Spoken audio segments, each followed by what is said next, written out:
Students, whatever homework is given to you, you have to submit it on the very next day between 8 am to 1 pm to the given WhatsApp number, and it is compulsory to submit your homework as your attendance will be marked on the basis of your submission. Students, आज हम बेटा chapter 2 linear correlation के lecture number 2 के अंदर बात करेंगे बेटा correlation coefficient. Again correlation coefficient. Correlation coefficient मतलब आर। याद रखना बेटा, सेकंड चैप्टर में आपको यही फाइंड करना है, कोरिलेशन कोएफिशिएंट। तो कोरिलेशन कोएफिशिएंट का मतलब होगा आर बेटा।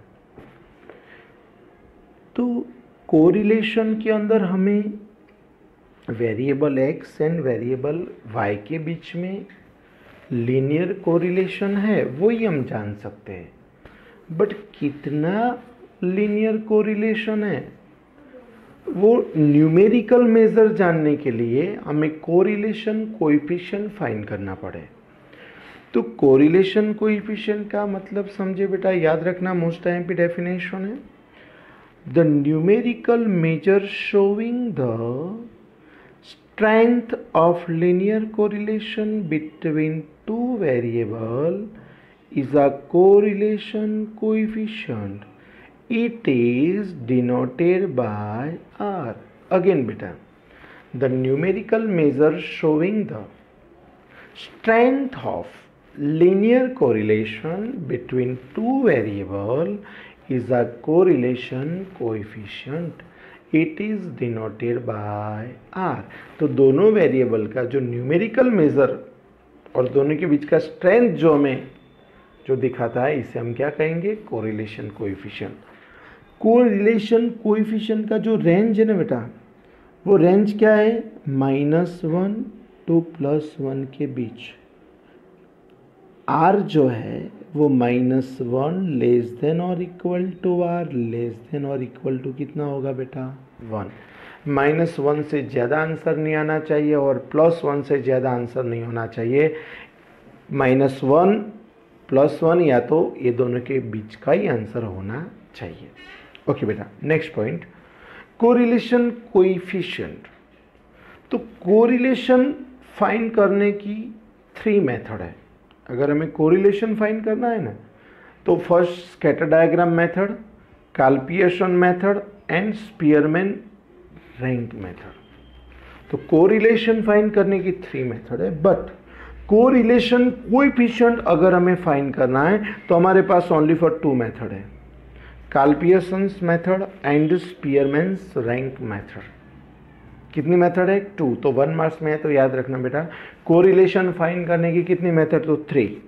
बट कोरिलेशन कोएफिशिएंट फाइंड करने की कितनी मेथड, तो ओनली 2 मेथड। ओके बेटा, अब हम बात करेंगे बेटा एक्सरसाइज नंबर 2.1 की बात करेंगे। एक्सरसाइज नंबर 2.1 आप जो टेक्स्ट बुक के अंदर पेज नंबर 66 पर देखो बेटा। क्वेश्चन नंबर 1 के अंदर इसने बोला है कि a ball pen making company want to know the relation between the price and supply of its most selling gel pen. The following information is collected for it. Draw a scatter diagram and interpret it. तो आपको ball pen बनाने वाली जो company है, वो price and monthly जो supply, ये दोनों की इंफॉर्मेशन है हमारे पास। हम स्कैटर डायग्राम मेथड से ये दोनों के बीच में लीनियर कितना कोरिलेशन है वो हमें फाइंड करना है। तो बेटा हमें ये सम है वो स्कैटर डायग्राम मेथड से सॉल्व करना है। तो हम क्या करेंगे, देखो एक्स एंड वाई दो एक्सिस बनाएंगे बेटा। अब x के अंदर देखेंगे कि स्मॉलेस्ट वैल्यू कितनी है, तो कि 11 एंड हाईएस्ट वैल्यू कितनी है, 17। तो हमें बेटा 11 से लेके 17 तक यहाँ लिखना पड़ेगा। और y के अंदर देखो स्मॉलेस्ट कितना है 12 एंड हाईएस्ट कितना है 53। तो यहाँ बेटा हम 10 का मेजरमेंट लेके यहाँ 50 तक लिखेंगे बेटा, बराबर। तो इस तरह हमें x एंड y एक्सिस पे लेना पड़ेगा। अब देखो क्या करना है बेटा, तो टेक्स्ट बुक के अंदर देखो पहले 14 था तब y के अंदर 32 था, तो आपको 14 से मेजरमेंट लेके जो 32 है ना वहाँ जाके एक सर्कल करना है, ओके। बाद में 16 था तब 15 था, तो 16 से 15 पर जाके आपको क्या करना होगा, एक सर्कल करना है, ओके। आफ्टर 12 था तब 20 था, तो वहाँ जाके आपको एक सर्कल करना है। आफ्टर 11 था तो 12 था, तो 11 से लेके 12 का परफेक्ट मेजरमेंट लेके एक आपको सर्कल करना होगा बेटा, बराबर है। आफ्टर 15 था तो 45 था, तो 15 से 45 का एक सर्कल बनाओ। 13 था तब बेटा 30 है, वहाँ जाके ले लो बेटा एक, यस। 17 था तो 53 है। अब बेटा ये सर्कल बनाने के बाद आपको क्या करना है, तो आपको एक लाइन ड्रॉ करनी है लेफ्ट टू राइट। तो देखो ये जो पॉइंट्स है ना वो लाइन के आजू बाजू में है, तो इस तरह का अगर हमें डायग्राम मिले तो हमें देखा था कि this is partial positive correlation between price and supply, yes या नो बेटा। तो ये जो हमने देखा वो स्कैटर डायग्राम मेथड से देखा कि टू वेरिएबल के बीच क्या रिलेशन है, ओके बेटा। अब हम देखेंगे बेटा सम नंबर 3 देखो, 2 आप अपनी तरह कर लेना। सम नंबर 3 के अंदर बोला है इसने, the following information is collected to study the relationship between the minimum day temperature and sale of woolen clothes during a particular day of winter for 6 different cities।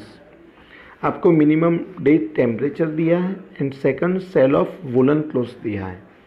तो x के अंदर देखो आप बेटा सबसे लोवेस्ट एंड हाईएस्ट वैल्यू कितनी है, तो सबसे लोवेस्ट वैल्यू 5 है एंड सबसे हाईएस्ट वैल्यू 24 है। तो एक इवन नंबर है और सेकंड ऑड नंबर है, बराबर। तो हम क्या करेंगे, x एक्सिस पर 2, 8, 12, 16, 20, 24 ऐसे एक सेंटीमीटर का स्पेस रख के नंबर लिखेंगे।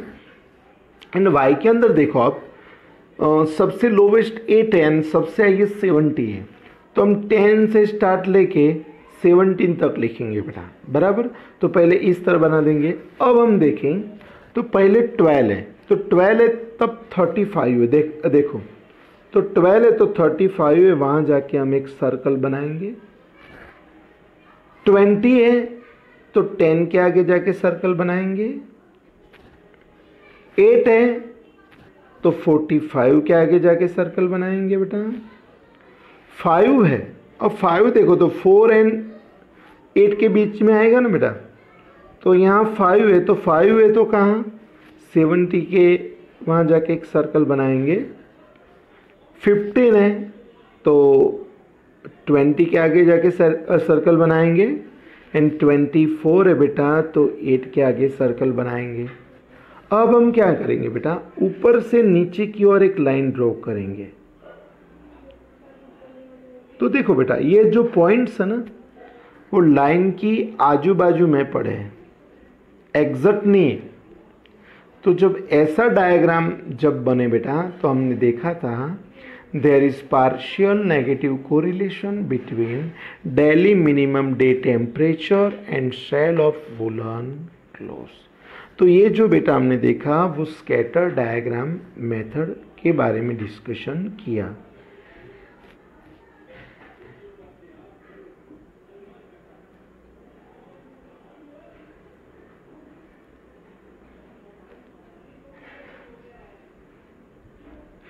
ये जो मेथड है वो मेथड के बेटा कई मेरिट्स एंड लिमिटेशन है, तो वो भी हम साथ में देख ले बेटा।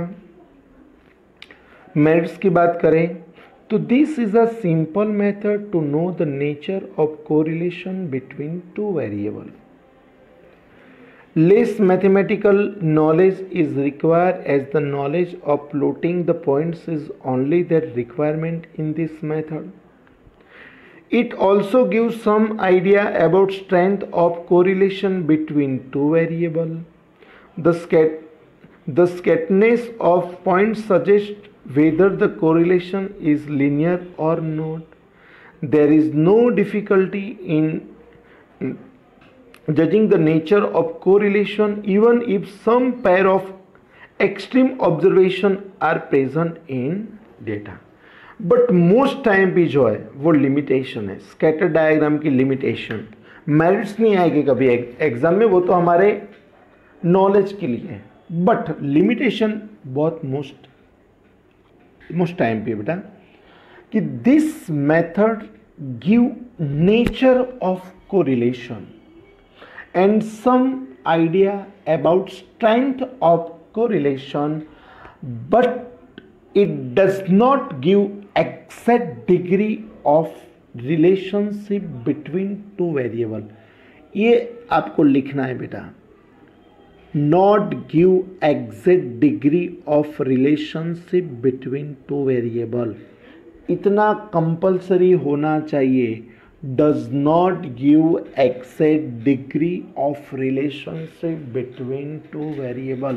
Limitation कोई भी एग्जाम में आएगी और आएगी. अगेन मैं बोलूँ बेटा, does not give exact degree of relationship between two variable. बेटा तो ये जो हमने आज बात की वो बेटा स्कैटर डायग्राम मेथड की बात की. हम नेक्स्ट लेक्चर के अंदर कैलकुलेशन की मेथड के बारे में डिस्कशन करेंगे. ओके बाय बेटा.